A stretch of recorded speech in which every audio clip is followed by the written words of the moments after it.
Welcome to சாந்தி உலகம். இன்றைக்கி சேனலில் ரொம்ப சூப்பரான டெலிஷியஸான ஒரு ஸ்வீட் ரெசிபி தான் பார்க்க போகிறோம். இங்கே மிடில் ஈஸ்ட்டில் ரொம்ப ஃபேமஸான ஒரு ஸ்வீட் ரெசிபி பஸ்போசா. இதை நான் எப்படி செய்கிறேங்கிறத உங்கள் கூட ஷேர் பண்ணியிருக்கேன். காமனாக இந்த ரெசிபிக்கு எக்கெல்லாம் யூஸ் பண்ணுவாங்க.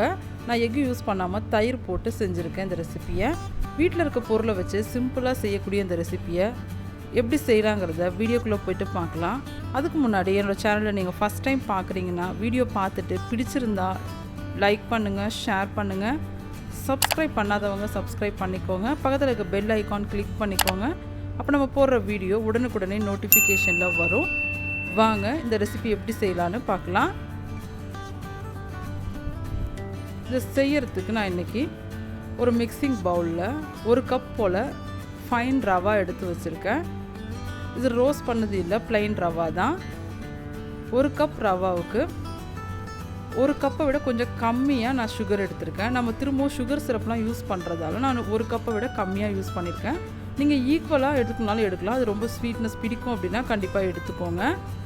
இதை ஃபஸ்ட்டு ட்ரையாக மிக்ஸ் பண்ணிவிட்டு நெக்ஸ்ட்டு நம்ம பேக்கிங் பவுடர் சேர்த்துக்கலாம். சுகரும் ரவாவும் ஒன்றோட ஒன்று மிக்ஸ் ஆகிற மாதிரி நல்லா மிக்ஸ் பண்ணி எடுத்துக்கோங்க. நெக்ஸ்ட்டு ஒரு 1/2 டீஸ்பூன் போல் நான் பேக்கிங் பவுடர் எடுத்திருக்கேன். இது கூடவே நான் இன்றைக்கி ஃப்ளேவர் கொடுக்கறதுக்காக வெனிலா பவுடர் சேர்க்க போகிறேன். நீங்கள் அதுக்கு பதிலாக ஏலக்காய் பவுடர் இருக்குன்னா கூட சேர்த்துக்கலாம். நம்மளோட ஆப்ஷனல் தான். வெனிலா பவுடர் சேர்க்கும்போது ஃப்ளேவர் கொஞ்சம் நல்லா இருந்துச்சு, அதனால் நான் சேர்த்துக்கிட்டேன். இதையும் சேர்த்துட்டு ட்ரையாக ஒரு முறை மிக்ஸ் பண்ணிவிட்டு நம்ம லிக்விட் ஐட்டம்லாம் சேர்த்துக்கலாம்.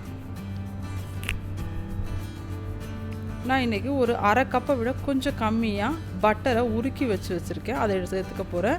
இது உருக்கிட்டு சூடு ஆறின பிறகு தான் கண்டிப்பாக சேர்க்கணும். நெக்ஸ்ட்டு 1 கப்பை விட கொஞ்சம் கம்மியாக தயிர் சேர்த்துக்க போகிறேன்.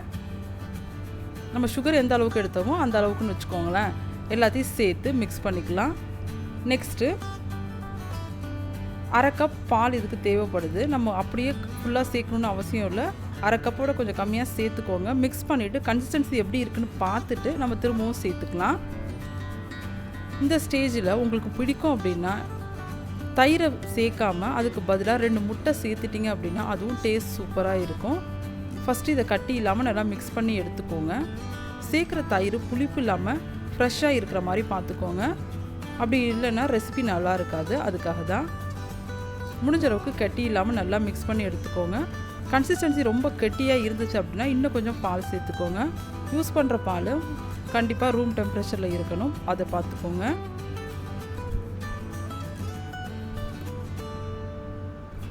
நல்லா மிக்ஸ் பண்ணி எடுத்துட்டு நம்ம பேக் பண்ண ஆரம்பிச்சுக்கலாம். இந்த ஸ்டேஜில் உங்களுக்கு கலர் போடணும் அப்படின்னா நீங்கள் எந்த கலர், ரோஸ் கலரில் ரெட் கலர் சேர்க்கணுன்னா சேர்த்துக்கோங்க. ஆனால் இது ப்ளைனாகவே நல்லா தான் இருக்கும் பேக்காகி வரும்பொழுது. நான் எந்த கலரும் சேர்க்கலை. அவ்வளோதான், ரெடி ஆகிடுச்சு. கன்சிஸ்டன்சி பார்த்திங்களா, இந்த மாதிரி எடுத்து ஊற்றுற மாதிரி இருக்கணும். நெக்ஸ்ட் நம்ம பேக் பண்ண ஆரம்பிச்சுக்கலாம். பேக் பண்ணுறதுக்கு இந்த மாதிரி பேனை அடியில் பட்டர் ஷீட் போட்டுட்டு சைடெலாம் க்ரீஸ் பண்ணி எடுத்து வச்சுருக்கேன். கண்டிப்பாக அகலமான ஒரு பேன் எடுத்துக்கோங்க. குறுகிய பேன் எடுக்க வேணாம். இந்த பஸ்போசா பொறுத்த வரைக்கும் கொஞ்சம் தின்னாக இருக்கும். அதனால தான். ரொம்ப திக்காக இருந்தால் அது கேக் மாதிரி ஆகிடும். அதனால தான் இதை ஊற்றிட்டு நல்லா டேப் பண்ணி கொடுத்துக்கோங்க. இது மேலே கார்னிஷ் பண்ணுறதுக்கு நான் இன்றைக்கி முந்திரி பருப்பு எடுத்துக்கிறேன். நீங்கள் இதுக்கு பதிலாக பிஸ்தாவோ இல்லை பாதாமை ஊற வச்சுட்டு தோலை உரிச்சிட்டு சேர்த்துக்கோங்க. அதுவும் சூப்பராக இருக்கும். பேக்காகி வரும்போது நல்லா க்ரன்ச்சியாக பார்க்க அழகாக இருக்கும். நான் இன்றைக்கி கொஞ்சம் போல் முந்திரி பருப்பு வச்சு கார்னிஷ் பண்ணி எடுத்துக்க போகிறேன். இந்த கார்னிஷ் பண்ணிகிட்டு இருக்கும்போது அவனை 180 டிகிரியில் 10 மினிட்ஸ் ப்ரீ ஹீட் பண்ணிக்கோங்க. அது மாதிரி நீங்கள் ஸ்டவ் டாப்பில் பண்ணுறதா இருந்தாலும் ப்ரீ ஹீட் பண்ணிவிட்டு அப்புறமா பேக் பண்ண ஆரம்பிக்கணும். எனக்கு டோட்டலாக 180 டிகிரியில் ஒரு 50 மினிட்ஸ் ஆச்சு.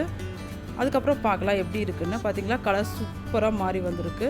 ஒரு குச்சி வச்சு குத்தி பார்த்தீங்க அப்படின்னா ஒட்டாமல் வந்துச்சுன்னா ரெடி ஆகிடுச்சுன்னு அர்த்தம். நெக்ஸ்ட்டு நம்ம சுகர் சிரப் ரெடி பண்ணிக்கலாம். அதுக்கு ஒரு பேனில் 1 கப் போல் சுகர் எடுத்திருக்கேன். அதே 1 கப் அளவுக்கு தண்ணி ஊற்றி நல்லா கொதிக்க வச்சு எடுத்துக்கலாம். இதுக்கு கம்பி பதம் எதுவுமே தேவையில்லை. நல்லா பாயில் ஆகி வந்தால் போதும். சுகர் கரைஞ்சிட்டு நல்லா கொதித்து வந்த பிறகு நம்ம யூஸ் பண்ணிக்கலாம். அதுக்குள்ளே கேக்கலாம் பஸ்போசா எல்லாம் ஆறிட்டு இருக்கட்டும். கொதிச்சு வந்த பிறகு நான் கொஞ்சமாக ஏலக்காய் தூள் சேர்த்துக்க போகிறேன். உங்களுக்கு விருப்பம் இருந்தால் நீங்கள் இதில் ரோஸ் எசன்ஸோ இல்லை பைனாப்பிள் எசன்ஸோ எது வேணாலும் சேர்த்துக்கலாம். எல்லாமே ஃப்ளேவர் நல்லா தான் இருக்கும். ஏலக்காய் தூள் சேர்த்துட்டு நல்லா கொதிச்சு வந்துருச்சு. நம்ம ஆல்ரெடி பேக் பண்ணி வச்சுருக்க ஐட்டமும் நல்லா ஆறி வந்திருக்கும். இந்த ஸ்டேஜில் நம்ம அதில் ஊற்றி எடுத்துக்கலாம்.